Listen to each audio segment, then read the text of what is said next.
Miss Mabel Simpson. She's into fashion and lifestyle. She runs the M Sims brand, which a lot of us would probably know about as well. Thank you so much, Mabel, for also joining us. We also have Safwa Duncan, who is into customer service, and she's also customer service and experience. She's a consultant in that space. Customer service is very important, in our local parlance for us to get it better.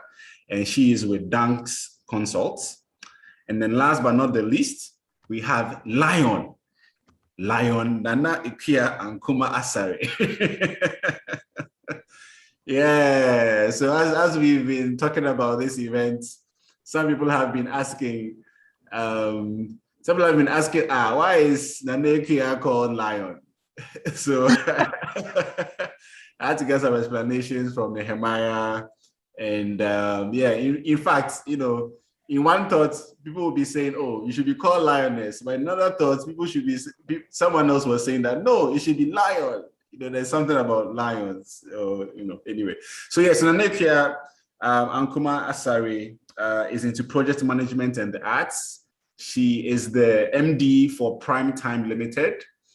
A lot of people might not know what Primetime Limited is, but Primetime Limited is the organization behind the National Science and Maths Quiz, one of the pride things that happens in Ghana that other African countries wish they had. So thank you so much for joining us, Nanekia and Ankuma Asare. Great. So we'll begin.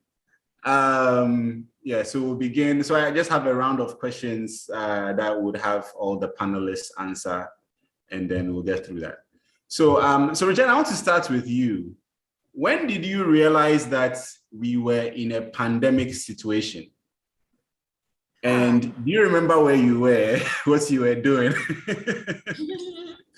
Okay, thank you, Ato, and thanks for having me with the panel. So I think I started reading about this virus going around in China, right? I think it was sometime the ending of 2019. There was because I read a lot of information. There was news about this virus that was going around in China. And then I started to think at the time, okay, all sorts of things happen in China. Okay, I don't think it's definitely going to come. And then in 2020, just at the beginning also, I started to hear it had gone to Italy and it was ravishing Italy there. And then I was still thinking, and then, there was this rumor going around that it was a cold virus, a virus in cold countries. So, it couldn't come here and the heat would kill it and all of that stuff.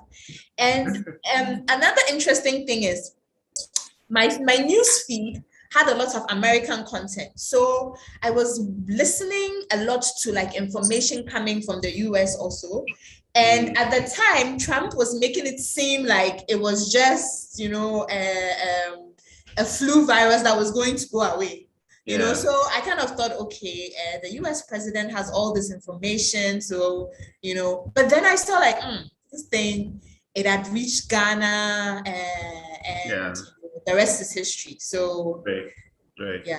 So as you were realizing this, how did it affect your organization's work? So, those two questions for the other panelists, but let's finish with you, Regina, and then we'll move on. Okay, so even though I knew at a point in time, some countries had locked down, I couldn't imagine what it would be like for Ghana to lock down, right? And for me, I had to quickly think, how are we going to position ourselves if that happens? The first thing is our demographic that we target, which is women and girls.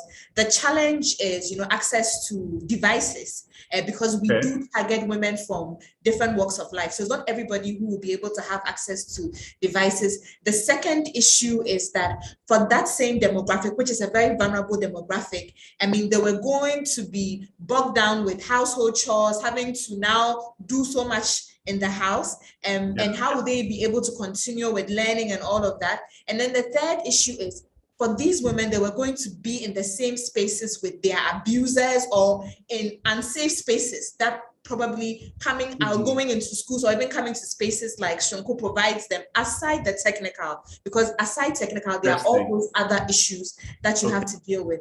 And the last piece was, how are we all going to continue programming both our trainings and other programs that we run at the academy? So how could we continue to sustain, the business of doing good work? So those were all the things that, were coming through my mind. Yeah. So we'll come to how you worked around that, but let's come to Safua Duncan. Safua, when did you realize we were in a pandemic, and how did it affect your organization's work or your work in general? All right, so thank you. Just like Regina said, I heard of the virus somewhere latter part 2019, and I felt it was so far from us and it was never going to get here. But then fast forward in January, February, I heard it's somebody has contracted it in Nigeria and some parts of the neighboring countries. And I'm like, no, the thing is very close. Then in March, it got here and we had to go into lockdown. So that was when I felt that no way, this thing has really come to stay. And to me, I didn't plan for it. Just like any other person, I didn't plan for it. And with the kind of work that I do trainings the most, and they were all in-person trainings. So this time, people were asked to social distance, were asked not to go out, were asked, not to do so many things. So this new normal became very difficult. And it really got to me when my clients started pulling out of trainings. So you speak to this person and it goes like, oh, because of the pandemic, let's hold on this and we'll get back later. And that was when I got to know this thing is really serious. It really hit me hard. Most of my clients are in the hospitality industry and they were really hit. So it wasn't a cool thing for me at all. Yeah. Wow. Okay. We'll come back to you. Mabel, can we continue with you? When did you realize we were in a pandemic? And how did it affect your organization's work? Okay, please, so Dominic, Nehemiah, you might have to help us with muting a few people. Hello, Mabel. Go ahead. Yes, hi. Yes. So I remember December 2019. I mean, we had all heard of like something going on in China, and it was the year of return. And interestingly, around that period, a lot of people had flu. Like people were complaining of flu, but we all didn't think that it was COVID because Ghana hadn't recorded any cases. And then in February, I was in New York for a trade show. And the general attendance wasn't favorable. It wasn't you couldn't compare it to like previous years. The attendance was very low. So I mean, most of the vendors and everyone was complaining that people are scared to travel because of COVID. And a lot of these trade shows, you have lots of participants coming in from China and then from other countries.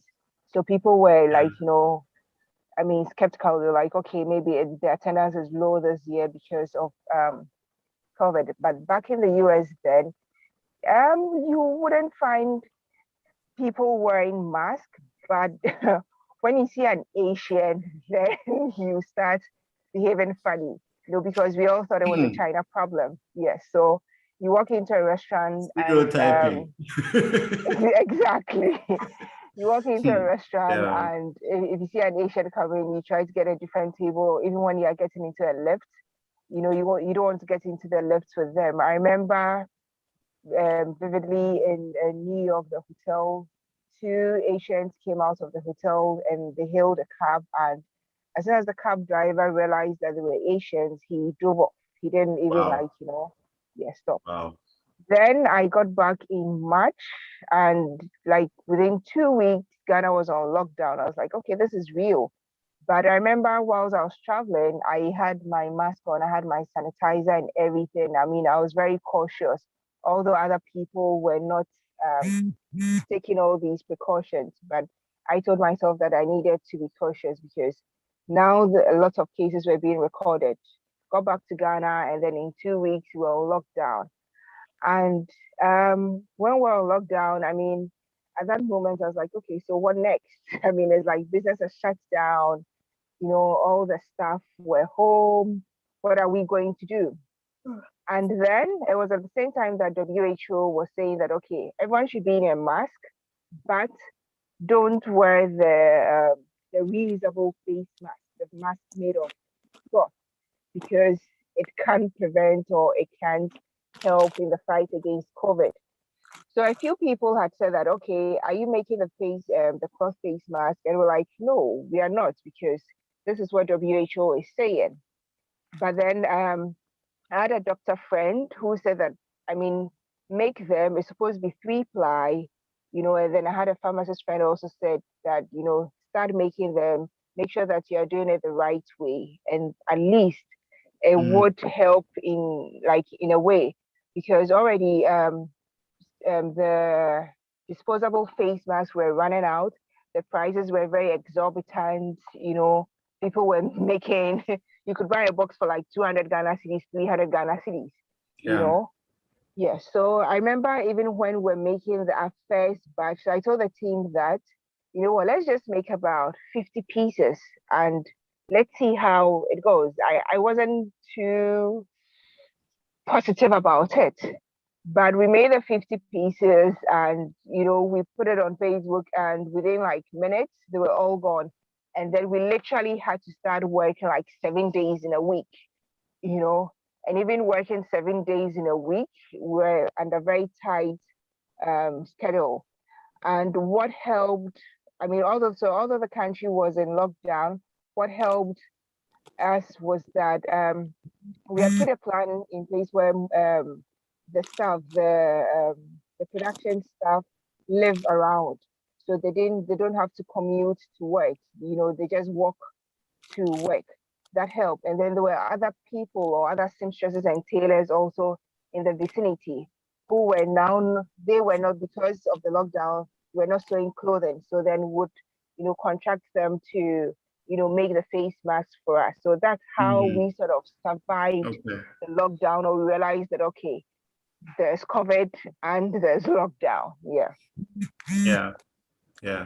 Okay, that's interesting. I have a quick follow-up question for you before we go to Nanekua. I mean, you said that you sold a lot of the masks in minutes. So I'm just thinking about like logistics within this time and delivery. How was that happening? So yeah, for delivery, I mean, the courier services were allowed to work. So we were using the courier. So once, and I mean, our contact numbers are there. So, I mean, we're advertising on social media. So people would get in touch with us, and then the dispatch would go deliver to them.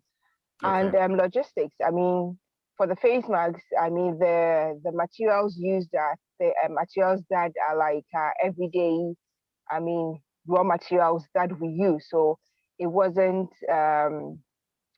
difficult to come by, except that now the elastic bands now were in short supply. You couldn't find them on the market. So then you need to look at how you're going to improvise that. And in this case, fortunately for us, air cargo was still being allowed. So now we had to get through to a supplier in China who had to ship, you know, some bands to us, and we had to find a way. I mean, now it was like everyone needs a face mask. That is what people are buying. So you find a way around it to make it happen. Okay, great. Thank you. So we'll continue with Nanekua. When did you realize we were in a pandemic, and how did it affect the organization's work? I could write a whole book on that. You know that our job, advertising, public relations, and TV programs that we do and publishing, we work with a lot of people. And with something like the National Science and Maths quiz, you have a lot of people together at the same time. So it affected us quite a lot, but it also was an opportunity for us to explore and to do some serious thinking. So when we started hearing about it in December and January, we're like, oh, well, we hope it doesn't come to Ghana, because then it's going to be a big problem for us. But we started thinking about how we're going to manage it if it did get here. And we're just hoping, because we were starting our regional qualifiers, that it wouldn't start that early. And so February, we had our regional qualifiers, and then we started the regional championships, and ABSA came on board, and we did, we had already done the Central, so we did Greater Accra, then we went to Eastern and did Eastern. And then March, we went to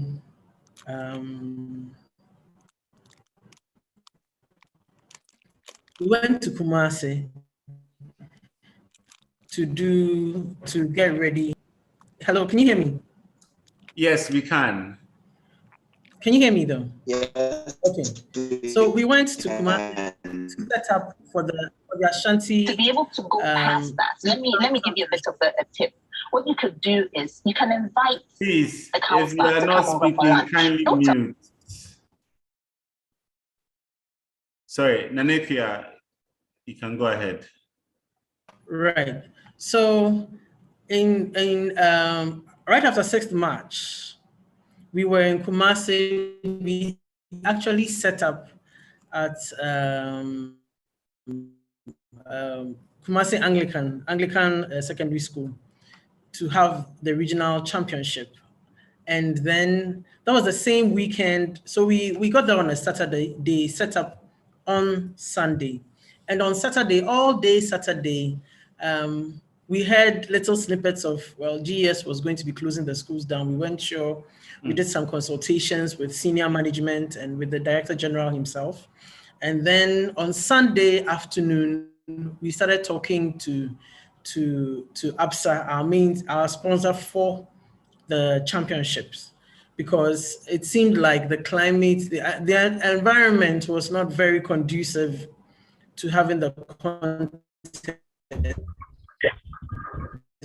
The schools were also concerned to do something about it. So we spoke with ABSA about postponing or rescheduling, and they agreed, and we decided that we were going to take down our set, which we had already put up that morning, and cancel it.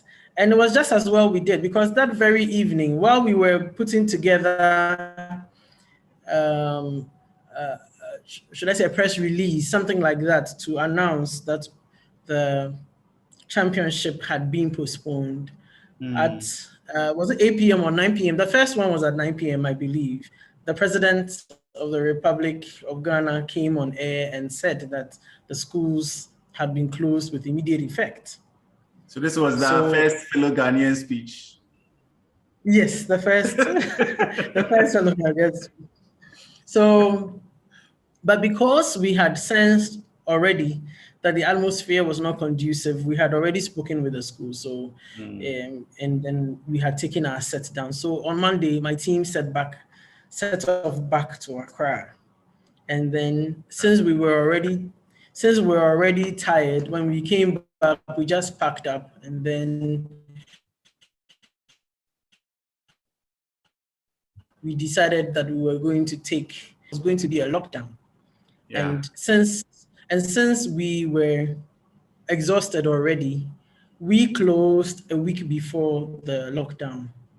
So on the 20th of March, we were already closed, and we decided that we would come back after the lockdown. We felt that since there was going to be a lockdown anyway, it was important for us to rest, because we had been on the road for over a month, and preparing for the NSMQ, the national championship, takes 3 months of intensive planning and running around for logistics and so on. And so it was in our interest to just take the break and go rest and come back stronger and ready to face whatever we needed to face. So we closed on the 20th of March and didn't come back until after, I think, beginning of May, after the lockdown was over. So, yeah, so 20th of March, beginning of May. So I wanted to ask, I mean, when you came back in May, there were different things that you had to do, or, you know, based on this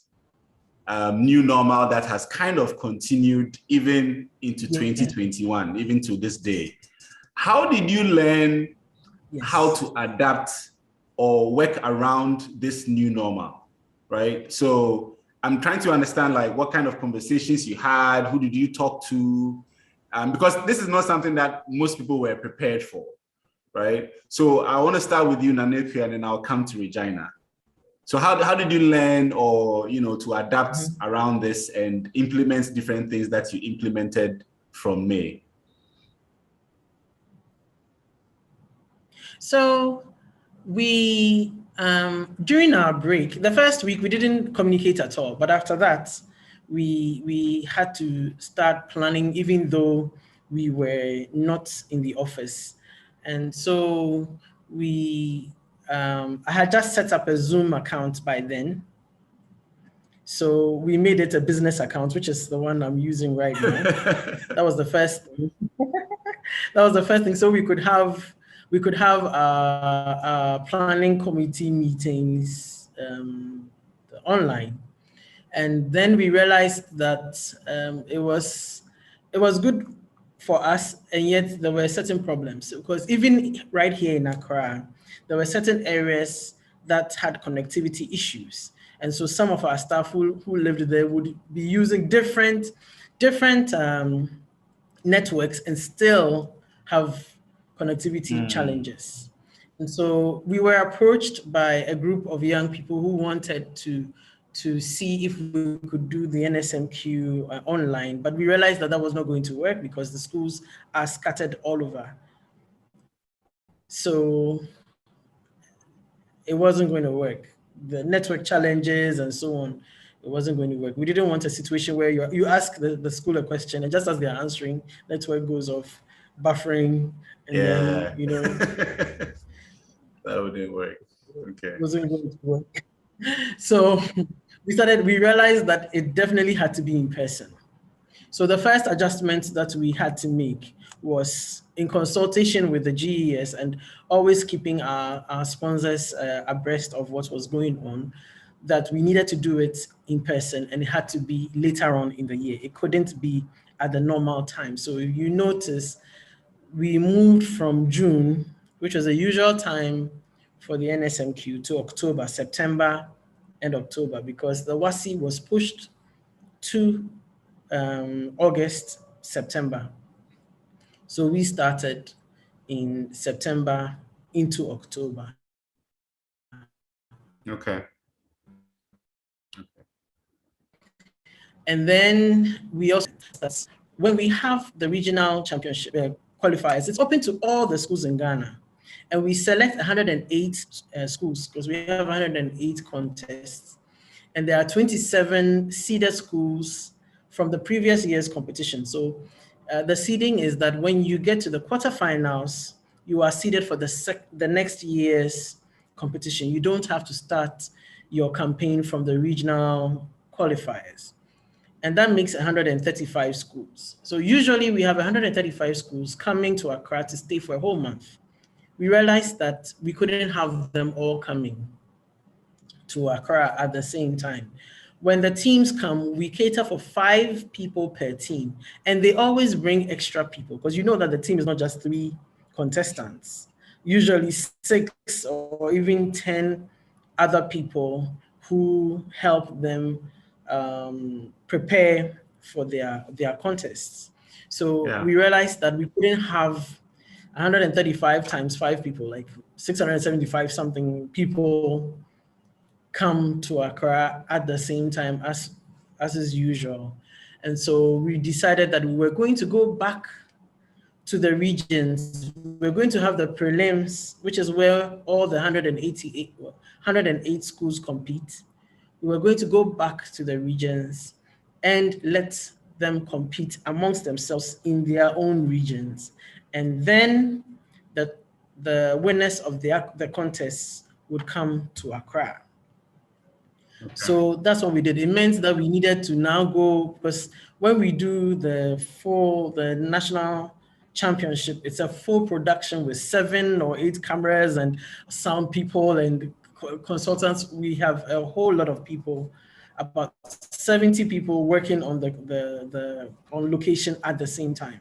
So then we had to go and hire a big bus. So we went to VIP to speak with them.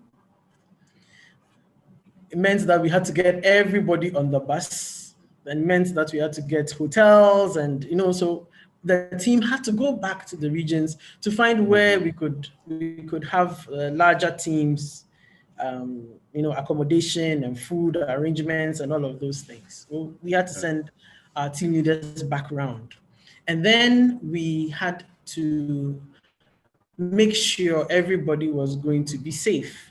So first, we were going to make sure that we would have very few people. In fact, we said we're not going to allow visitors in at all, or the audience in at all. We're going to have just the schools, the contestants. But as time went on, we found that more and more difficult to enforce because the crowds were coming in.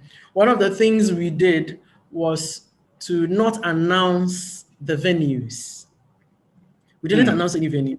Okay. And yeah, people found their way there.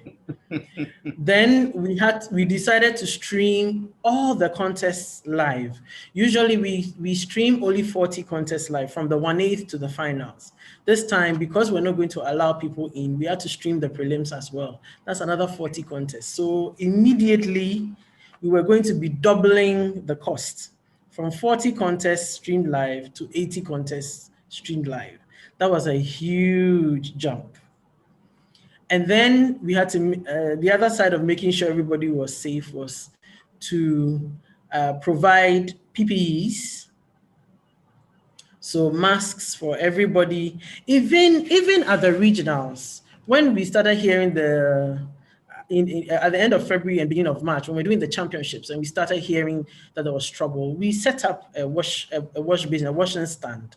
And we used hand sanitizers and made sure that everybody who came up on stage used hand sanitizers. And we sanitized we went and bought wipes, antiseptic wipes, to clean the workstations and the mics and the bells and everything after each contest. So even at the regional level, we started taking those precautions before the lockdown and everything. So this time we had to make sure that not only would we give them masks and make sure everybody had sanitized their hands, we would disinfect the whole hall after each contest. Okay. So it meant that we had to now get the logistics for that. One last thing, when we came back to Accra, so the winners came to Accra, and then we had 81 schools instead of 135 coming to Accra. We gave everybody vitamin C with zinc. We gave everybody masks, and we made sure, in fact, we had what we call mask police, COVID police on location to make sure people, the production assistants, that people wore their masks at all times. We had everybody tested, everybody on location, about 700 people, everybody tested. Oh. And then we set up a clinic on location in the residence, a 24-hour clinic manned by 4 nurses from the University of Ghana Medical Center and led by a physician, a consultant physician at the UGMC. Also to make sure that if we had any serious cases, we would have someone to not only look after them, but a place to go, very quick and easy access if we had that problem. And we had to disinfect constantly. That's why I said I could write a whole book.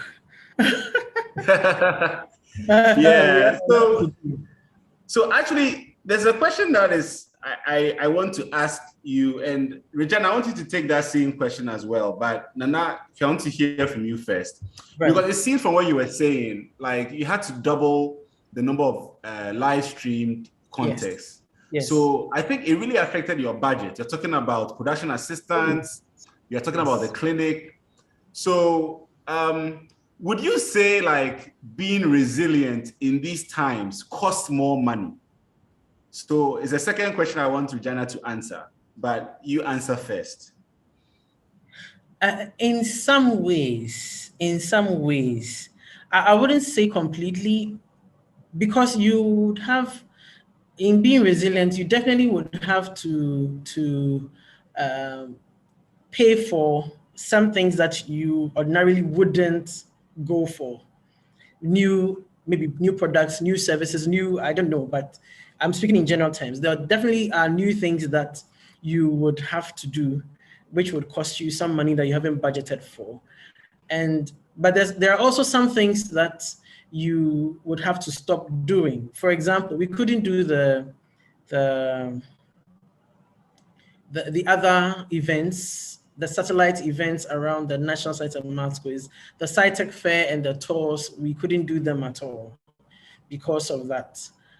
And so it's a balance. But I must say a big thank you to the Ghana Health Service and Noguchi Memorial Institute for doing the tests for us for free.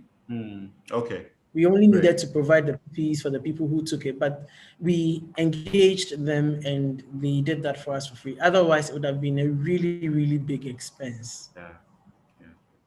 Okay. Thank you. So Regina, so I want to ask, whether being resilient in these times is costly, because you're also coming from a space of tech. People were during these times, people have to do more things online, use digital tools, and you know a lot more about this than the average person in Ghana. So what do you think around like the costs are involved in being resilient? And then again, for you guys at Soronko Academy, what did you guys do, to adapt to this situation and still carry on with business as usual? Okay, so I think when it comes to the cost of being resilient, it doesn't necessarily always have to be higher.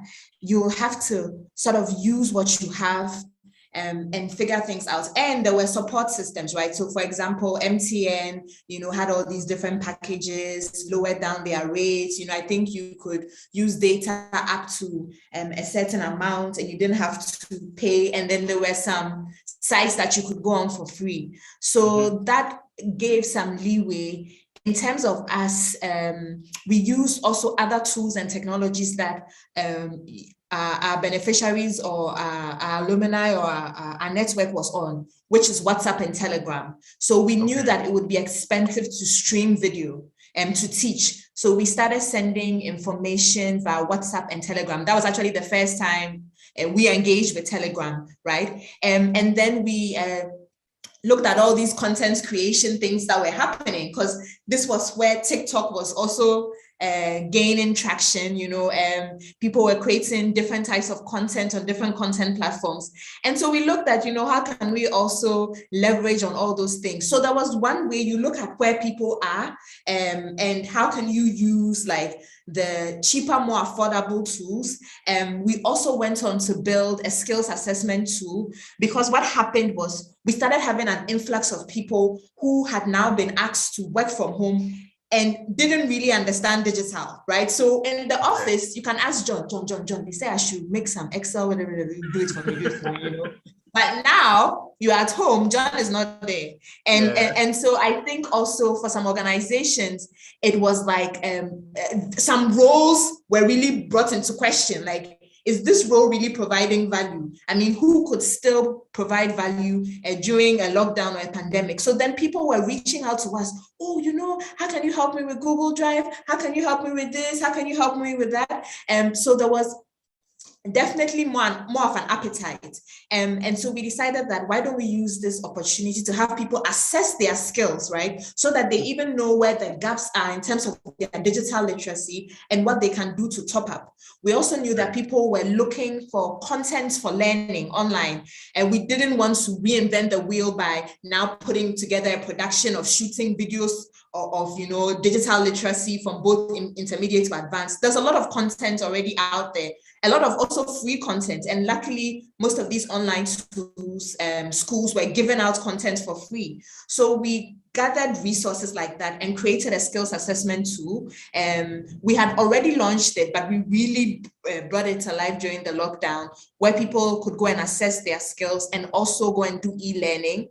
And then we took the opportunity to also fight against the virus of misinformation, because there was a lot of misinformation going around, on WhatsApp.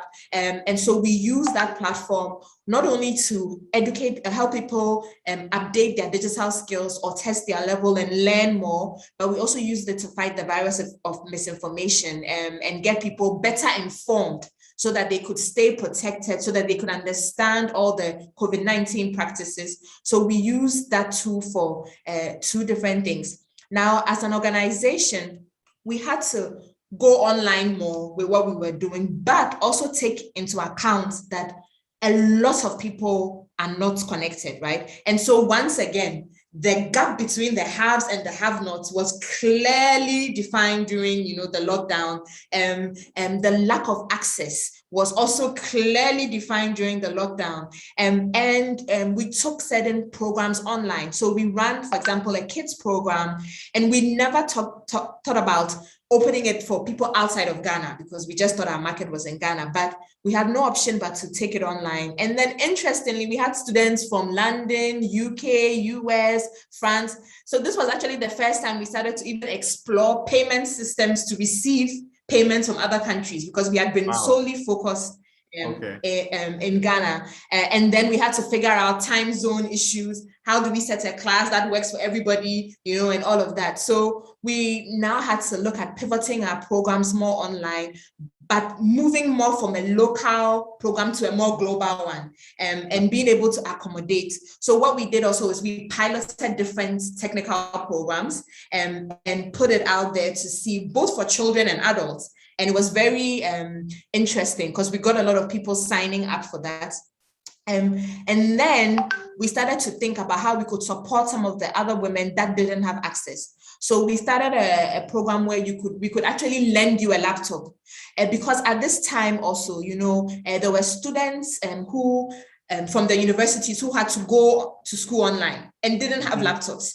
And for our network that we support our network. So what that means is that if we've been working with some of the girls since they were young girls, and now they are in university. So we grow with our alumni. So if our alumni needs laptops to be able to study online, we have to be able to step up to that. So we were able to support some of our alumni with laptops and for them to use during the pandemic, so that they could catch up and stay connected.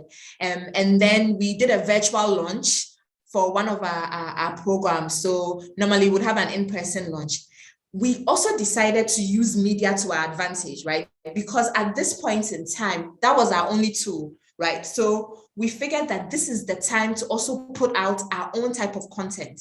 And so we partnered with the Gembe Communications, consultants who did an amazing job to really put a lot of good stories where we talked about different issues. And now we had an audience, because the digital appetite level was increasing.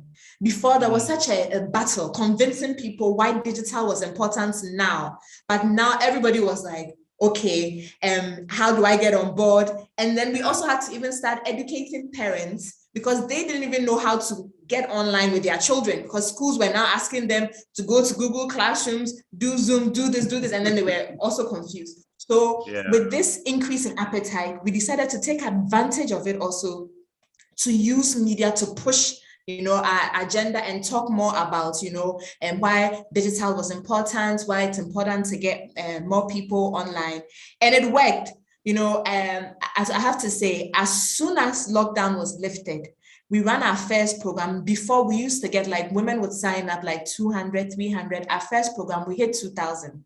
And, we couldn't take everybody. It was ridiculous. There was such a change, in the mindset of people for the appetite for digital. And you could see it countrywide, because we run the program nationally. So for us, COVID really brought an awakening for why digital is important and why it's not just a nice to have, but, was an essential. Yeah, yeah. I have a quick follow-up question for you. I mean, for Surukwa Academy, you're an educational institution. But I'm wondering whether for you and the team at Surukwa Academy, were there things you had to learn from other places to do the things that you've just mentioned better or well? Yes, so there were a couple of things. The first one is, how do you translate an interactive session user engagement online, right? Okay. Because one of the things that makes us stand out as an educational space is our way of teaching. So it isn't sort of the rote memorization way. It involves a lot of practice. But how can you do that when you are talking to people who are getting used to now having to go online and do that? So we had to do a lot of research to figure out how do we translate our content in a fun and interactive way. So we use Kahoot, which is like an online gaming platform, you know, for questions and answers. You know, we use different activities. So we would break in and do activities. We would try and get the students along. The other thing, which is also another piece, is we also had to now reorient ourselves as a team. So we had more team meetings to figure out, like, how do we do effective monitoring and evaluation? Because that was important. We were all learning. We didn't understand what is the quick solution. So we were all learning from all of this, and how are we capturing our learning? So we had our M&E team make sure that they are gathering data and insights so that we are learning what is working and what is not working, so that once we come back, we can figure out what we keep and what we don't keep. And then the last thing, which I forgot to mention, which was a very key thing, is we had our women reaching out to us with a lot of issues, because once again, COVID puts the abuser with the abusee, or whatever the term is, and women go through a lot. And now there was nowhere for them to go. And when you put two people in the same space for a long time, you can imagine, drama was erupting all over the place. So what we had to do is we had to start e-counseling, because we realized that a lot went down. The number of teenage pregnancy, it was ridiculous with the young girls. Like, a mother will bring a teacher to come and teach her daughter, and the teacher will go and the girl is pregnant. It was just crazy, right? And we had to deal with so many different types of things. So we had to set up e-counseling. So we set up e-counseling where we had two psychologists talk to the girls, help them walk through their mental health, emotional, because that was a big thing. And during the pandemic, it was confusing and depressing. Some of our women lost their jobs. They didn't know what was next, what was going to happen. There was the fear of this virus that was just going around. So we also had to step in that regard, because it's not just about teaching digital, but it's about, shaping somebody, and you can't fix somebody who's broken. So we had to, set up e-counseling and have psychiatrists help our network to be able to go through this and also continue to support them. Great. That's awesome. So talking about people losing jobs and counseling, Safo, I want to come to you, because you work in an industry where a lot of people, lost their livelihoods because of the, hospitality situation. So, I'd like to say something around that, but for what you do, in your consultancy, how did you learn to support your clients more? How did you learn to work more with the people that, you work with on a day-to-day basis? All right, so thank you, Ato. The pandemic came with its own manual, and one of the items in the manual was virtual. So almost everybody was going virtual. I noticed that with our clients, you go to the person and he won't even open his mouth to talk. You see that things are going down. So there is no need. Training was the last thing on their list. They didn't want training. They didn't want anything. So I just sat down and, thought around the whole thing. I'm like, they still need something. Now, when we came back from the lockdown, we noticed that some people were supposed to go back to work, but others were supposed to be inside. And in some organizations, they were supposed to go on shifts, go on turns and stuff like that. So I was like, okay, they still need my services as part of customer service. So I decided, or I began training some of them. I started with just one supermarket. I made a video of how to introduce your customers into the new normal. So you make a video of your environment, you make a video of the Veronica bucket, somebody washing their hands, sanitizing, wiping, how they are not supposed to touch things because we are in COVID season and stuff like that. And the person was like, oh, this is really helpful. Because when she posted it on the social media platforms, people got to know that, oh, this is somebody who really thinks about the customer, so we'll patronize her.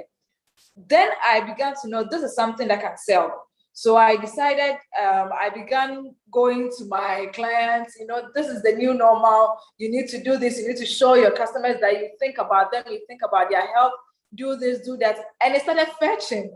So it wasn't the previous kind of training, but this is a new training that the new normal has come up with. This was also the season where I got to know the importance of tripods and then ring lights and all those things, because we needed them for virtual sessions. Now with the virtual sessions, we had to add teaching so we have something that we called pre-training. The pre-training was just to teach our clients how to use the various sessions. So we trained them on Zoom, we trained them on the Google Meet as well, because some of them didn't even know how to, handle the whole thing. They'll be having trainings, a call will come through, they don't know whether to answer the call, leave the scene, how do they come back, and all those things. So we had to do pre-trainings, take them through all these things for about 30 minutes, a day before the training. Then during the D-Day for the training, we go on, and it was working.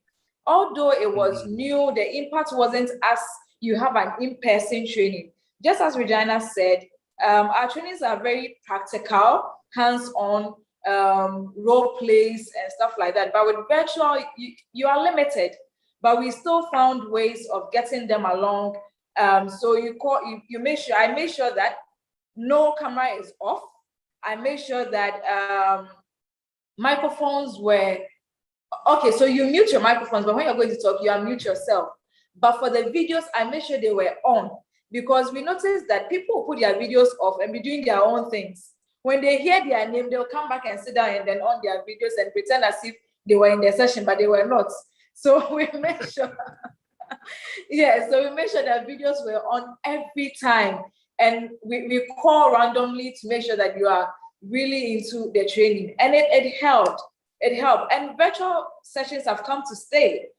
And it will surprise you to know that they are less costly than in-person trainings, because prior to COVID, you rent a space, catering, lighting, everything, all these things that comes along with training. But with virtual, you just get your laptop, your phone, your internet data, and you are good to go. So yes, it's really been an interesting journey, I will put it. It's really been an interesting journey for us. Yeah. Yeah, but I also want to ask specifically about how you learned, because, I mean, it's for me, I want it should be a continuous learning environment, right? So like, how did you learn to even implement the things that you've just talked about? Like, was it a lot of conversations with your team? Were there others you were learning from, etc.? Okay, so lots of conversations with the team. And because we're all going virtual, I was learning from everywhere, every source. I was just reading around. What is the new thing? How can you, pivot around this pandemic? How can you do this? I was just reading everything. And that was giving me ideas as to, how to do some of these things. With the video thing that I mentioned, washing of hands, showing your customers through how your new business environment is, how conducive it is for them, how safe it is for them. I think I watched a video on YouTube, and it was a supermarket in somewhere Maryland that did that. So when I saw, I was like, okay, I think our people also need this. Then I worked around it to suit our kind of environment. So yes, the team, myself, I read, that was the season that I read lots of things. You chance on anything and you are reading because you want to know what is happening. You don't want to be left out. Yeah. Okay. Yeah. And with the question that you asked earlier concerning the people who lost their jobs. Yes. Yeah. Mm-hmm. Yes, with the people who lost their jobs, most of them happen to be in the hospitality industry. So some of the people that I knew who consulted me or who contacted me were like, oh, if you hear of any opening, let me know. Then I asked, what are your skills? So we had caterers or chefs who were working in hotels, but now because there are no guests, they have to come back home. I was like, you can do these delivery services that everybody is doing. So you cook, you package it, and then you sell. We have our WhatsApp status. You post something and you have about 200, 100 views. This is a huge market. So you can cook, package it nicely, post it on your your WhatsApp status, and then see what you get. Or probably draw up a menu, post it on your WhatsApp group. Mondays, we are doing jollof rice and chicken. Tuesdays, we are doing bamboo with fish. Wednesdays, we are doing this, and see if you can get clients. And it was working for them. So yes, some people were laid off, but others too, when you talk to people, you know that, yeah, you can do something out of it. Yeah. Great, great. Yeah, I mean, because I wanted to come to, okay, so how have you seen, I mean, we've kind of come back from the lockdown a bit, you know, hotels have opened up a bit more, restaurants. Currently, what are there any lessons from, you know, the height of the lockdowns and the COVID pandemic that you see the hospitality industry implementing in what they do now? Yes. Safety, one. You go everywhere, you see Veronica buckets, you see sanitizers, tissues, soap, your temperature is checked. And this is the one interesting thing is that this is an era where you find security men checking the temperature of medical doctors. Very interesting. Very interesting. So you go everywhere and all these things are in place. So I think they are. But then they are also now recovering their losses. They made lots of losses. And it looks like training is the last thing on their minds now. So you have to find ways of really getting them to understand why they need training at this time of their businesses. So yes, it still hasn't been easy, but it's been okay, right? And Ghana didn't go into lockdown for a very long time, just 2 weeks and we're back. So yeah, it's going on well. Yeah, it's going on well. Thank you. Mabel, yes, I want to come to you. So first, I think you talked a little bit about, you know, the logistics side, the kind of people that you involved as well. So I wanted to ask you, like, maybe talk more to us about what you implemented to show resilience in your work from maybe like just after the lockdown till today, right? How has it kind of like changed your business in a sense? And then also, you know, because, you know, we've been kind of, I mean, we're still within the COVID era. How has it affected the industry? Are there opportunities in the fashion and lifestyle industry from what you've seen since the COVID hit? Yeah, I must say that I was feeling kind of guilty when Safa mentioned that sometimes she's doing training for people and then their video is turned off because my video has been off throughout. That's because I had an emergency and I'm sitting in the car for this, so Okay. I'm not. Yeah, that's why. So for us, so one of the things that we've implemented, which I feel that it's helping us, is that now we don't need or we don't allow the production team, like everyone, to come to work every day, like let's say 5 times in a week. Majority of some of the production staff have their own sewing machines at work and at home. So what they do is that you come to work and you cut up whatever you need to work on. You take the materials home and then you work on it at home and then you bring it back when you are done.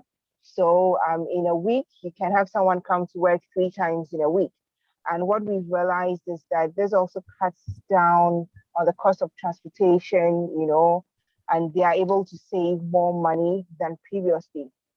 You know, we've always had a system where, you know, it's compulsory that you need to come to work every single day. But then what COVID has taught us is that You don't need one. So first, you're getting the work done. You don't need to be at the workplace, every single day, because I mean, families need to save as well. So that's one of the things that we've implemented. And then also, I mean, about customer service. So now, during the lockdown period, or even after the lockdown, we made an effort to reach out to most of our clients, at least ask them how they are doing. Or if someone messages us, the first thing that we ask is, how are you doing? Realize that a lot of people do appreciate that little, question, like, how are you? How are you doing? Once in a while, if we haven't heard from someone in a very long time, we just message them and ask how they're doing. And people realize that, oh, you're a brand, you are selling, but it's just not about the money. You actually do care about them. And it's made people come back, to purchase something, a few times. And also, I mean, when it comes to the safety of the clients, when they come into the shop, there's the Veronica bucket to wash your hands. You need to sanitize your hands. We've become, more. We've taken personal care and COVID prevention more seriously, and we've also realized that, I mean, since the lockdown period, a lot more people have come to appreciate digital payments, because back then everyone wants to pay with cash. About 70, or let's say 80% of clients want to pay with cash. But now these days, you don't even need to insist, they willingly pay with mobile money, or they do digital payments, which it helps us a lot also, because now they understand that the way to go is digital payments. You don't always need to keep cash on you. And interestingly, we actually increased international shipping during this period, I mean, since the COVID period. And so what made us realize is that your integrity on social media is very important. There are people who won't like your post or comment, but a lot of people are watching what you're doing. They are watching what people say about your brand. They are curious to find out what's out there. And so your social media presence is important. Your branding is important. That's when people are actually going to believe you and believe in what you're doing, because we've served people whom we don't even know personally, from Germany, from US, from UK, I mean, from all over the world, who are first timers, and they don't have a problem paying before we ship the items to them. So, I mean, integrity, being trustworthy, and also it's important for the brand. And that's one of the things that we've been able to achieve during this period. Yeah. Okay, great. Yeah, so I just want to ask you around costs. How has the pandemic period, affected your costs? Honestly, this year has been one of the toughest, because I mean, shipping costs, or we all know what's going on with the supply chain system. I mean, it's crazy now. Costs are ridiculous. I mean, raw material prices go up like every other week in a month, but unfortunately, you can't increase your cost of products all the time. You need to take that pinch. It's it's more like survival of the fittest, because it's really affected the manufacturing industry, because I mean, although we are producing here, almost all the raw materials that we use in production are imported. So you are buying the raw materials from the market here, but they are all imported raw materials. There are some of the raw materials that we have to import ourselves. And these days, I mean, you ship something and it takes longer than expected to arrive. You are there, and then you've already paid for an item, or you've made past payment, and your shipper sends you a message to say that shipping cost has changed. So you need to either top up before you get your product. So honestly, this year hasn't been easy. It's been very tough. And it's so in this case, yeah, you need to stay in business. So you are careful about how you price your product, and it also makes you more creative, because then you need to look at which products you need to start making so that you have different price ranges for everybody, and also make sure that you're giving people same quality, but you're not spending so much, in producing these items. So, I mean, if you follow us, you realize that in the last couple of months, outdoored like new products, like almost every other week, there's something new from MSIMS, smaller items, that are not too expensive, so that when you're traveling, if you're looking for gifts or something for yourself, there's something that you can get. There's something for everybody. That's the direction that we are going in now. Things are gradually changing. People are starting to travel, so they are getting gifts and all of that. But we are just hoping that things get better, especially with the supply chain. Things get better, because I'm sure that last week you were talking to me, I was feeling very depressed. No. So let me help you out here. I think you mentioned integrity of MSIMS, right? And then, so I think integrity and then the brand, there are two things that, if you've built that to a point in the era, where we have a pandemic, you'll still be able to do well because of those things. And I think also creativity is also key, just from what you've said and some of what we've also heard. Now, Nikki, I wanted to come back to you because, your company runs, a very, very popular brand.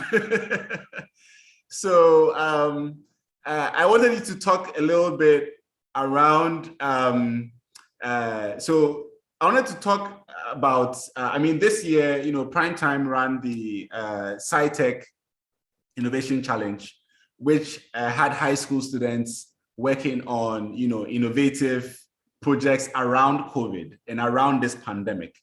So I wanted to say something quick about maybe why that was chosen as a topic, and then, what have you seen in young people being able to come up with these projects as this pandemic had arrived?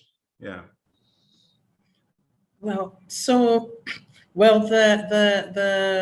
aim of the SciTech Fair in general, the SciTech Fair, and then its new component, which is the competition, the SciTech Innovation Challenge, is for us to give the platform and the opportunity for young people, especially senior high school students, to put together solutions to local problems. That is the essence of the SciTech Fair and the Innovation Challenge. So the Innovation Challenge had to follow what its mother brand is, looking for solutions to local problems. And since COVID is the biggest problem we have right now, it's not going away.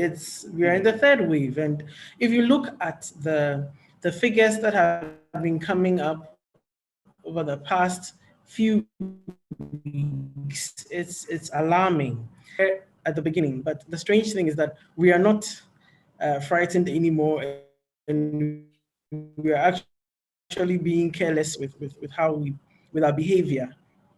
And it's going to be dire for us if we don't go back to observing all of the protocols that we have learned over the past year and year and a half, going on 2 years now. So we did this in mind that we are going to be living with the COVID virus for a while. We are still learning about the virus every day. There are scientists who are still looking for ways of treating, effective ways of treating or even preventing, and that's why we are doing the vaccines now and so on. So the idea was that we're going to be living with this for a while. So why don't we start looking at ways in which we can protect ourselves while we look for a more, of course, we want a more sustainable and effective way of curing or eliminating the disease completely. And that's why we chose the topic. And you saw that a lot of the students came up with a wide range of ideas. mostly the sanitation station where you can wash your hands, dry your hands, and not touch anything. Some of them connected them. The idea was to connect them to doors, so that once you go through the wash station, then the door opens automatically for you. We had a school add some kind of temperature gauge to it so that it could scan the person approaching to see if the temperature was within range. Yeah. I mean, within normal range, and if not, the door wouldn't open. So if you have an access like that to your shop or to your office or to your factory or wherever, then it helps you to manage your staff in terms of the people who come onto that premises. Yeah. Then you had some who put together disinfection chambers for the little things that we hold, our phones, for example, our keys. Because when we go to places and we wash our hands or we still have our phones unsanitized or not disinfected, and we pick up our phones, we pick up our keys, we pick up our pens or whatever it is that we're going to use, and those are not disinfected. So what we are doing is reinfecting ourselves if we have the COVID virus on those surfaces.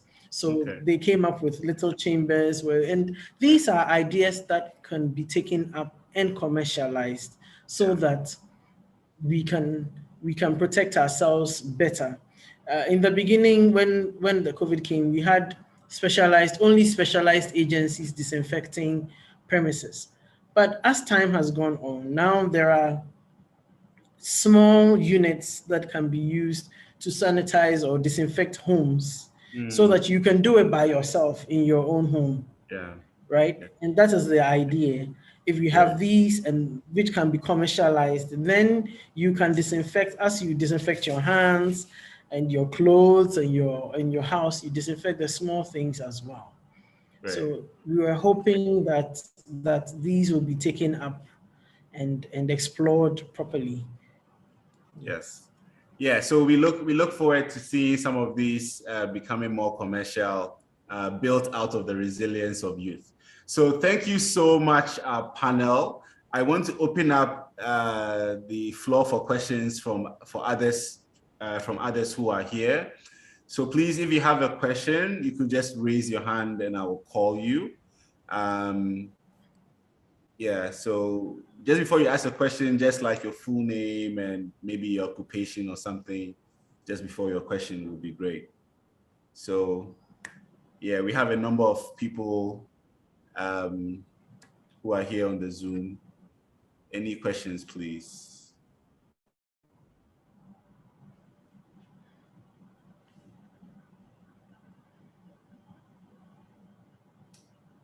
Okay. Hey, do I have to use my Cratchit powers to volunteer people to ask questions? Nehemiah and Lion Seram. Maybe you should begin for us, and others will follow your lead with any questions for the panel. I mean, okay, so I'm Lion Nehemiah Atiga. My question goes to Regina.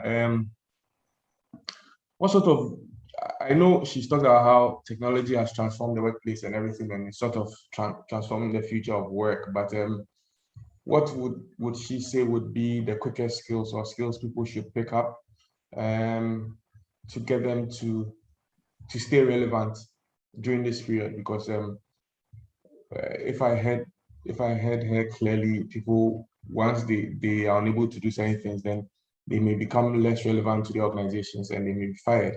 And it looks like cut across everybody, everyone's statements where certain people may have been laid off or may have been asked to stay at home because at a certain time they are not needed. And so what sort of skills should they arm themselves with to ensure that once we are living with this, they would be relevant for their organizations and they won't be fired, or even if they were to look for jobs elsewhere, they would have a certain value that organizations are looking to have. Great. Regina. Okay, so first, I would say the basics. By the basics, I mean firm up your Microsoft Office suite of products. You should be able to manage that. You should also understand cloud computing. So your Google Drive, your Google Docs, your Microsoft on the cloud, like anything that has to do with cloud computing, from Google to all the other technologies that are on the cloud now, you should have that lockdown. Understand security, because now, you know, if you are working from home or you're working remotely or working wherever, understand that you don't compromise, you know, your organization's information by putting, how do you keep your information secure? How do you make sure that your passwords, because that's the basic things, like your passwords are more secure, and then you can now move into, you know, all these different platforms like Zoom, Microsoft Teams, because those are the tools for communication. And then the final piece is, how do you engage? So you should get your social media game and your content creation game on point, because now organizations are looking for ways to still stay connected no matter what industry that they're working with. How can they have engagement with their customers? How can they continue to do sales or services? And now it can be through, you know, engaging content creation, through digital marketing, through social media. So if you're a teacher, if you are a health official, if you are working in the office as an office admin, you know, you should be able to understand, you know, how to sell online, because whatever business that you are doing, you are in some type of sales. You must convince somebody, if it's a product or service, you know, how to do that. And then the final piece is, don't limit your skill sets to just in-country work. Remote work is now a viable option, right? So we have a partnership where currently there are about 100 women that work remotely for a French company and earn 300 euros a month. You know, that's good money. And that is part-time work. So don't even limit your skill set to just what you're doing in country. Understand how you can take advantage of the different remote work platforms so that you can supplement your income, or just, you know, make some extra money.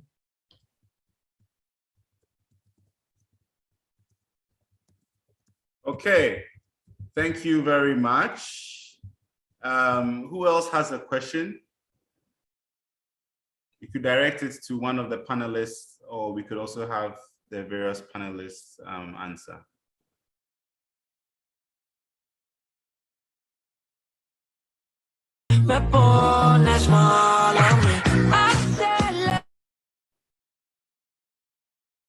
Okay, Nehemiah. Señora, váyase a la mierda.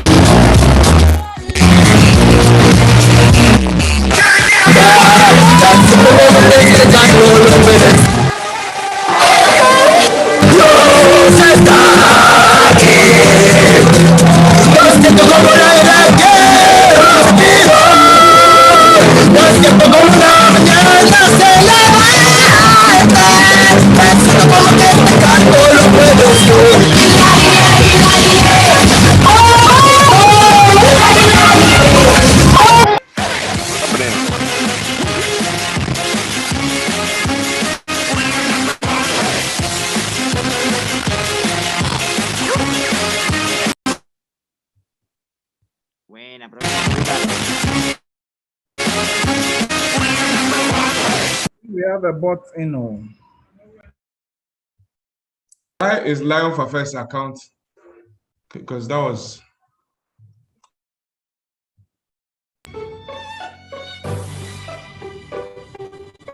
Okay, sorry guys.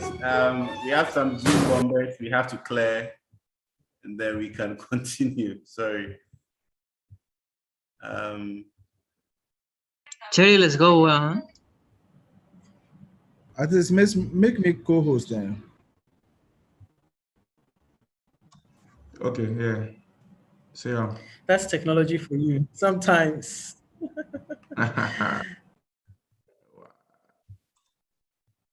Okay, I think we are almost through clearing them. Sorry, one more. Yeah.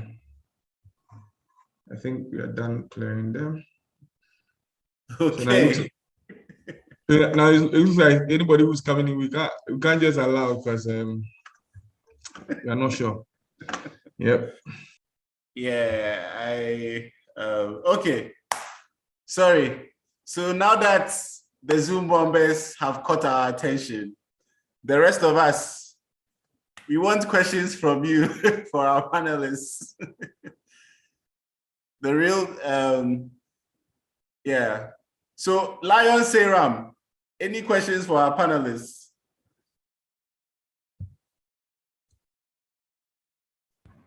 Not yet, not yet. I'm great. Okay. Trying to keep out those guys. I'm coming. Okay, great. So yeah, so I'll ask another general question to our panelists, and so I want to talk a little bit about what we consider as a middle class in Ghana. So I think Regina made a point earlier about, this period has made us seeing the difference between maybe have and have nots, and, the ability to, work within this period and different things like that. So, I mean, my question is, are there ways that like most people can still participate in this new era of, doing things more digitally? And what are some of the ways that you've seen people around you be able to participate in this era based on the industry that you are in, right? So I'm sure you interact with a lot of different people, and maybe just stories of, how have you seen people being able to still, work around this pandemic period? Maybe like they might have suffered, but because they have this skill, because they have something special about them, they were able to survive it. So I was hoping that, each of you could maybe share a few examples of others who you've been working with based on the work you do in the industries that you are in. So Regina, could we start with you?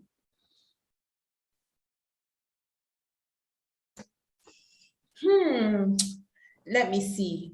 So for me, in my space, we saw a lot of the women transition whatever it is that they are doing online, and start to attract business online. They use WhatsApp Business as a really cool platform, which I found very interesting, to be able to drive sales, put out their products and services, mobile money to collect their payments, using courier. Oh, there was a lady who started her own courier service. So she started off with one motorbike. I have to remember the name of the courier service, which has flipped my mind right now. Was a great opportunity for me to plug her. Oh my God. Wow. So you need to go and do a social media post about her. I have to, because she's really, she took advantage of the whole situation. She started a courier service with one bike in Kaswa. Now she has her second bike and she's like growing. Oh my God, how could I forget the name? But yes, like the women, really put their businesses online, and some took advantage of the whole situation. And there were even some that went into edtech. So we saw them rise, and try and take more advantage of digital. Yeah. Okay, great. Thank you. That's a good start. Yeah. Nanekria, you want to continue? I think it was pretty much the same across in my area as well. You saw a lot more of the brands go online, and those who were already online do more to stake their claim and their space. So we also saw that since we do TV productions and all, you realize that online school, as in teleschool, has also become a thing. So you had TTFM, you had Joy Learning now expanding their range of programs to cater to different groups of students. So young children, JHS level, SHS level. There's more exploration going on that side. In fact, we have been part of a particular program called it's It's putting together teaching materials for the teaching of science or maths at senior high schools, and it's by CENDLOS, that's the Center for Distance Learning and Open Schooling. Originally, the PSI on distance education, if you remember that there was a PSI, a number of presidential special initiatives from the Kufuor era, and this is one of them, which is now CENDLOS. And so we've been doing these programs.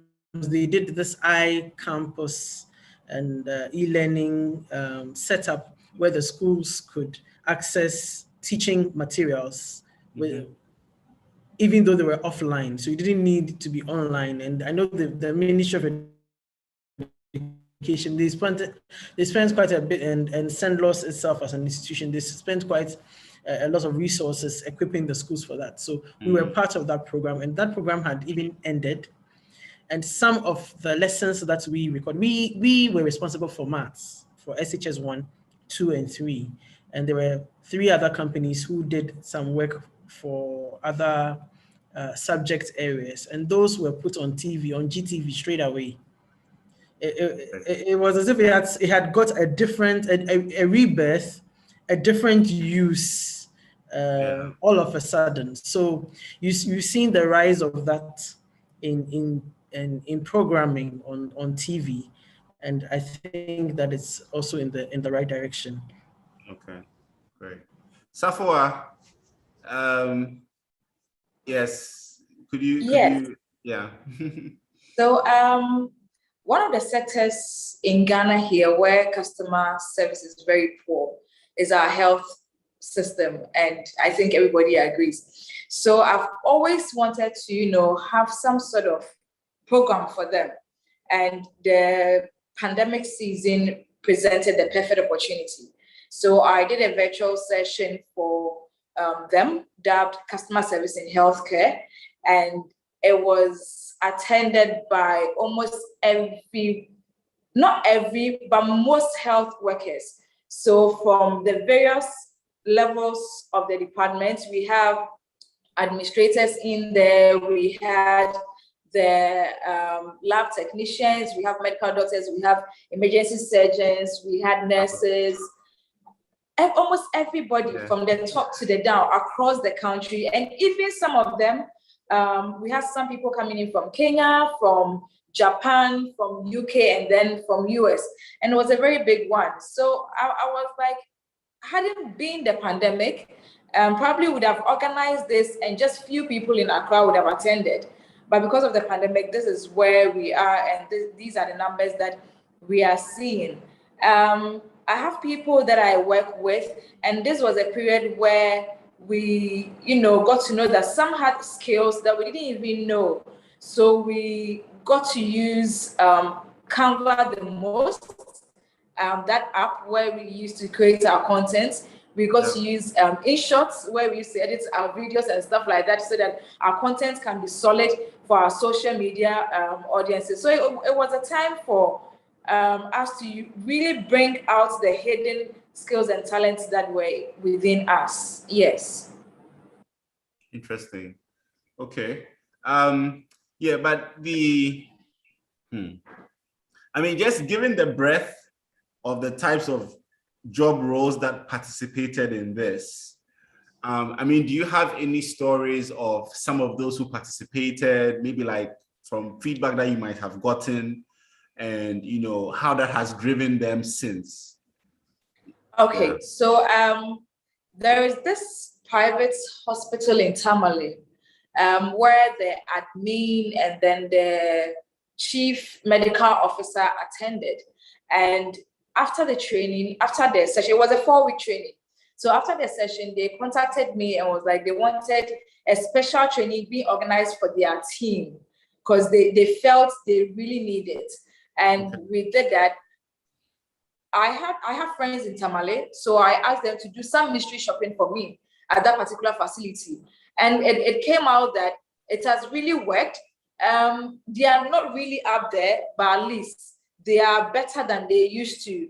Now they know that when you come, you know, when you visit the hospital or health facility, you are sick, you don't really know what you're about. You don't even know what you want because you don't know what is wrong with you. So this is the time where you need all the care, you need all the empathy. So if nurses or medical doctors tend to talk to you anyhow, treat you anyhow, it worsens your situation. So now that they know that the customer or the client or the patient who is coming in doesn't even know what he wants, and the person is in disarray and he wants that sort of empathy, they really attend to them well. So it's working. I can't say for the others. This year I went to Kolebu, and one nurse, was trying to play those funny tricks on me. Fortunately, unfortunately, one of their doctors was part of the training. So he saw me, I was like, "Are you Safua?" And I said, "Yes." "Oh, I was part of the training you organized last year, blah, blah, blah." So he had to tell the nurse that this is the lady who organized the training, and the nurse wanted to treat me better now. And I'm like, "No, you don't do that." So what if it was my mom who came here? You don't know my mom. So you would have treated her anyhow, which shouldn't be. So you don't need to know who somebody is before you give the person the best of experience. So yes, it's worked to some extent, but there is still room for improvement. Yeah. Great. Thank you. Okay, yeah, we are still taking questions from others. You could just raise your hand and I'll call you if you have a question, please. Okay. Yeah. But Safua, again, so similarly for the hospitality industry, because I mean, apart from the health space, I think the hospitality industry is another place where we see a lot of customer service at play. And especially these days, I think one thing that is interesting is with the onset of, more people getting used to TripAdvisor, people getting used to like Google reviews. Like you have a lot of people. I know Nehemiah and Seram know some people like this who are doing like local Google guides, right? So they're reviewing so many places on Google and things like that. So, I mean, the antennas of the hospitality industry are a bit up so far as reviews and things like that. Is there anything you could share around, this period and how maybe it's driven better customer service in these types of businesses? Yes, it has. Even when it comes to, let me give this practical example.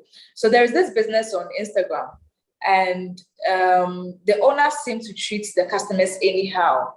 And she did that to friends. So probably she didn't know they were friends. So she did it to customer A and did it to customer B. Unfortunately for her, these two customers are friends. So they decided to come back at her. So every post she makes, they comment under that this is bad business, her customer service is poor. Continuously, every post they come and comment, and people are out there reading. When you delete, they'll come back and comment. When you delete, they come back and so it was really frustrating the business owner, and she got in touch. To cut a long story short, reviews, people are taking notice of reviews. Reviews are very important, so you don't need to treat your customers anyhow. Back then, customers didn't know what they want. They didn't know the power that they carry. So you treat them anyhow and they go like, "Oh, probably I needed your service." But no, it's not like that. You need their money. And you need to give them the best of experience that you can. So many competitors out there. If you miss out on him, he's moving on to the next person. How can you build a culture in a way that your customers will always be coming back to you? Now, remember that it's repeated customers that make a business. It's repeated customers that make you profit. So if you are driving them away, how can they return to your business? So reviews are very important. It's helping others build reputation, build brands with goodwill. At the same instance, it's causing others to lose out on the markets. Okay, it's causing others to lose out on the markets as well. Yeah, so reviews are very important. So let me use this opportunity to say, so Dax Consult, we have the customer experience tracker, which is a QR code. So what we do is that it's customized to suit your business, and the questionnaires also suit your business as well. So after every purchase, I just use my phone to scan, and then the questionnaire drops like that. Then I answer, who served you? Nehemiah said, okay, so Nehemiah, Did he greet you when you entered? Yes, no. What did he show empathy? Yes, no. Would you return to this business? Yes, no. Would you recommend this business to a friend or family? Yes, no. So and they submit. At the end of the month, we go through all that and then bring you reports on what your customers are saying. So when you are making decisions as a business owner, now you are making data-driven decisions and not just hearsay decisions. Great. That's really awesome. That's really awesome. Yeah. Okay. Naneki, I wanted to come to you, and I was just thinking about. I mean, for prime time, you deal with people from like all over the country, and there are some institutions that might have more than others. I mean, even competitively, right? I mean, I went to PSEC, so sometimes maybe PSEC might have a bit more than other schools. I mean, and do you think the gaps have been more pronounced within this pandemic period? And what have you seen people have been able to do to ensure that these gaps do not widen for those that you continue to work with? Yeah, or maybe something that Primetime might have also done to Right. You can say that we did see the gap between the haves and the have-nots. Not just on the institutional level, like amongst the schools. When we were on lockdown and the schools were closed down, the schools were closed down until about June or July of last year, something like that, the senior high schools. And there were schools that kept their NSMQ teams on campus because everybody thought that it was going to be a short period and then we'd be rid of the virus and then we could get back to our normal lives. Some kept their teams in school for 2 or 3 months, some 1 month, and some just had to say, well, school is closed, so go home. It was all a question of ability to provide for the teams. The accommodation, well, of course, but meals for the teams and motivation for the teachers to keep, teaching them. It comes at a cost, and some didn't have the means to do that. We also saw the disparity on a regional, or should I say national level. Again, remember I said that even in Accra, when we were on lockdown and we as a company, as a team, were having our meetings online, that there were some places in Accra that had such poor connectivity. And we realized the same thing when we had consultations with the teachers. So even in choosing the time to have the competition, we had consultations with the teachers across the nation. And in some places, they didn't have reception, network connectivity. And for some of the teachers, they had to go to a different place, another town, or go to another school and have join them on the Zoom meeting.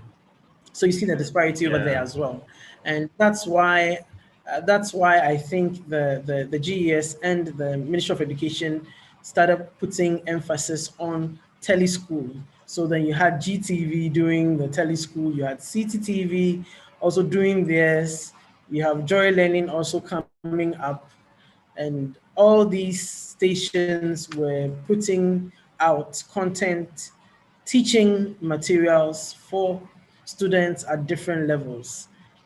In my own personal life, I did see that also with the JHS and primary schools. There were schools that were able to do online learning and some that were not able to do it. It was all because of the disparity in terms of finances. But I think that the ministry did well and the GS did well in trying to bridge the gap by putting all these programs on TV so that the students could have access to teaching materials. Great, great. Thank you. Okay, so it's currently 8:45. I think we will start wrapping up. If there are some questions from others who are here, I might have to start mentioning names. If you don't want your name to be mentioned, ask a question. The Lions. Seram, do you have a question now? There's Lion Fafa, there's Lion Jennifer, Lion Kabuko. Any questions for Safwa and Nanekia? Lion Mamiya. Oh, let's hear from you. We want to know who you are. If you have stories to share of people. Actually, I already asked my sister all the questions. This is Lion Mamiya. Lion Mamiya, do you have any examples of resilient youth you want to share since COVID hits? Resilient youth. Yes. I would think all my students, both at Lancaster University of Ghana, because when it began, I was at Lancaster, and then I started teaching at University of Ghana late last year. And studying law online is no joke. Even when we are in the classroom, it's not funny to have to do that, but having to deliver law lectures online, having connectivity issues, dealing with really abstract concepts, and students, you can tell they don't understand, but some people can't even get through to ask the question. Others are struggling with how to navigate the online space that even you are confused about the subject matter, but you are confused about the means by which the subject matter is being delivered. So I must say that for people who have studied under really difficult circumstances, we have students who had COVID, or their parents or their other family members, to go through that and go through the rigors of studying law and still make it. I think that demonstrates a lot of resilience on their part, and I don't envy them. I would not like to be a law student at this time.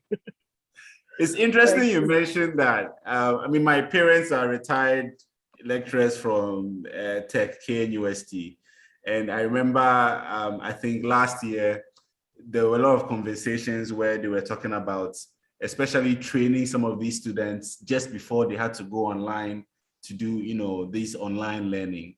So I especially, at least for me, because I deal with a lot of young people, there are always like some young people who are quite, tech savvy and can deal with these things easily. Some others need a bit more training.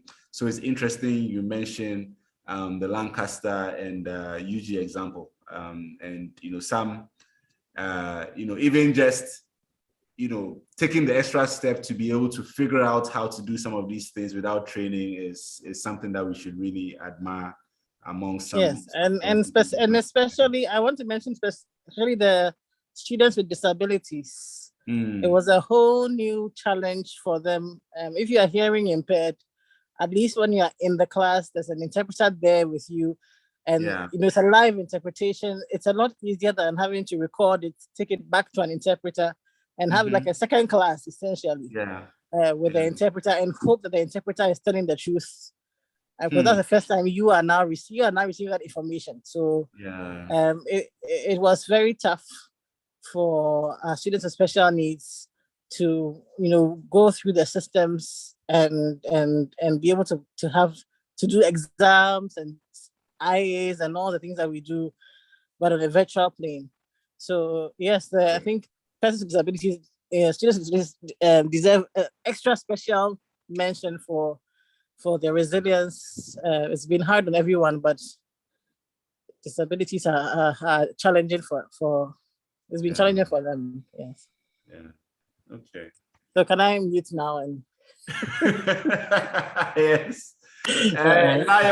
Lion Frank Aivo and Lion Akpene. Any questions or comments?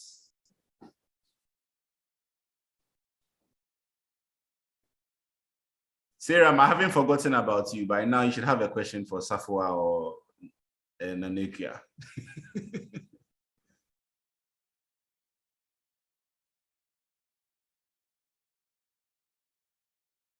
Okay.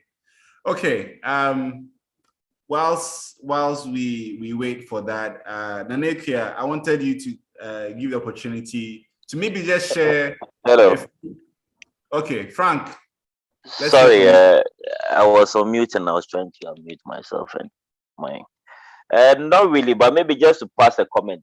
For me, my personal experience, because I've been working from home since, and maybe just to say that we all started working from home, and unlike work, you prepare for your usual meeting, you know your time slots.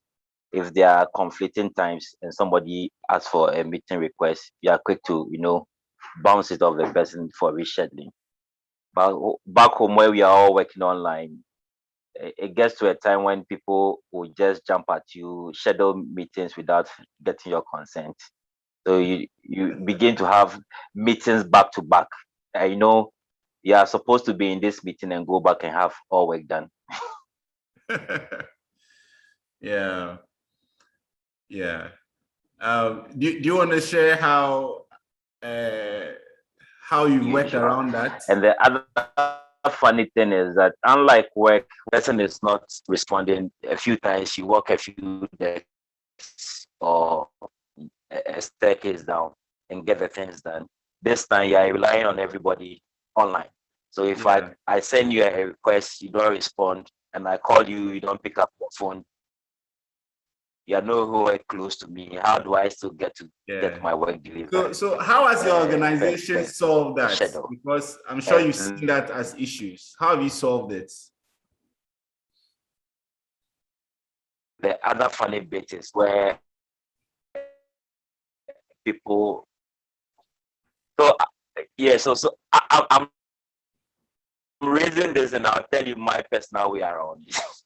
Okay. So again, the other bit that came up with is when people wait and at their own time, they want to sort of rush you because maybe they have a target to deliver, let's say by tomorrow morning, instead of reaching you within the typical working hours. Because now you are doing everything online.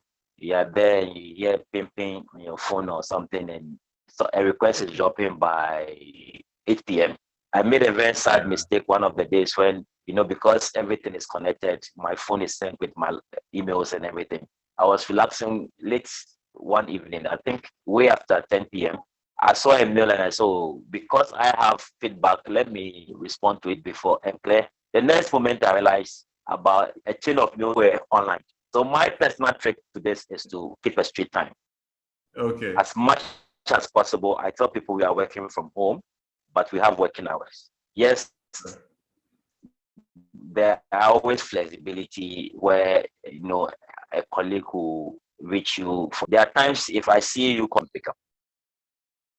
So I think by putting in that measures, colleagues get to know that look, you don't tolerate those things beyond, because typically working hours, if you are supposed to work between, let's say, 8 and 5. Even if you are in the office after 5, 6 there, but you're more of trying to tidy your own desk and maybe do something. People don't come with requests at that hour. So again, it's the ability of how to plan around things, ensure street times and be consistent. Rather than that you get being bullied, you don't even have the space, or you overstress yourself because you don't now find time within your working hours, your family time. And Okay. Thank you, Frank. So just before we end, I just wanted to give the opportunity to Nanekia and Safoa to just share some quick final thoughts, and then Lion Nehemiah would bring this to a close. So Safoa, let's begin with you, and then we'll continue with Nanekia. Any just quick final thoughts? You're on mute, please, Safoa. Wow. So this is part of the reason. All right. So, yes, the pandemic is not over. It's still around. And we should find new ways of doing things, in fact, better ways of doing things. We should leverage on the new technology. We should seize the opportunity to read around. There are so many online courses. I noticed we are like young people on this platform. So there are so many online courses that can help you. And by completing, can do some remote work and stuff like that. Kindly take advantage of them. If you are a business owner here, or if you are a staff, a worker anywhere, please remember to give your customers the best of experience. They are the ones that make the business. Without them, there is no business. So please remember to give them the best of experience. And if you need customer service training, advisory training, yes, kindly contact Dance Consult, Safoa Duncan, our website, www.danceconsult.com. Yes, and we will take it from there. Thank you very much. Thank you so much, Safoa. Lion Nanekia. Yes, Ato. I'd like to say that every challenge comes with some opportunity. So although the pandemic has hit us really hard in many places, there are still some opportunities. There's still money to be made. There are still new jobs coming up and out because of the pandemic. And so my final words would be to encourage people to think around a little bit. I think around their problem a little bit. We had to do things very differently from how we usually do them. That's how we're able to have the quiz come on last year. Otherwise, it wouldn't have happened at all. And since that's our flagship program and the main thing we do in a year, it would have been a very, very big blow to us if it hadn't happened. And so we had to think out of the box. The cliched box.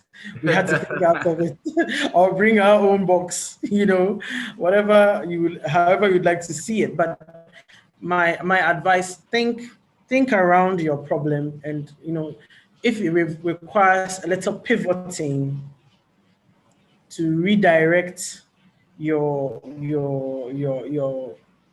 plan or your product or your service or whatever it is, then you do that. But there are opportunities in every challenge, in every tragedy, obstacle, whatever it is. Even in war, there are people who profit from it. And so if we have that mindset, then we should look at new ways of doing things. Great. And then we can make it. But we should keep our masks on. Get tested if you feel ill. I can't help but put in a little bit of, caution over there. The disease is a strange one, and no one can tell how you are going to react to it. Some are completely asymptomatic, some become critically ill, and some even pass away from the disease. So since it's a whole range of reactions, please take care of yourselves. Wear your masks, disinfect, sanitize, social distancing. Great. Thank you. Thank you both. Thank you, Regina Honu as well, and Mabel Simpson and Safoa Duncan and Nana Ikuya Ankumasari for being a great panel tonight. I was your moderator. Thanks a lot, and more of him to everyone. Lion Nehemiah, take us home. Thank you very much, Atu, the moderator, Aboko, Atu Zinapia. Thank you very much, Lion Nanekia. Raw material, a refined raw material. Yeah, thank you very much, Safa Duncan. Also Regina Honu, who has left, and Milo Simpson, who also had to go. I thank you so much for your time. From the members of Accra Golden Lions Club and the Lions Fraternity in District 418, we are very grateful. And we know your submissions would go a long way to empower young people and to get them to understand that in order to survive in this era, you need to be resilient and you need to pick up new skills and you need to think outside the box and look at ways of staying relevant. And so we are very grateful. If we were in a physical space, we would have roared for all of you, but unfortunately, we won't be able to roar on this call. So thank you, and good night to everybody. And just look out, visit our Facebook page and our YouTube channel and look out for other activities that we'll be having online and physically, so you can join us. Thank you and good night, everyone. Thank you Bye-bye. for having us. Good night. Thank you for having us. Thank you.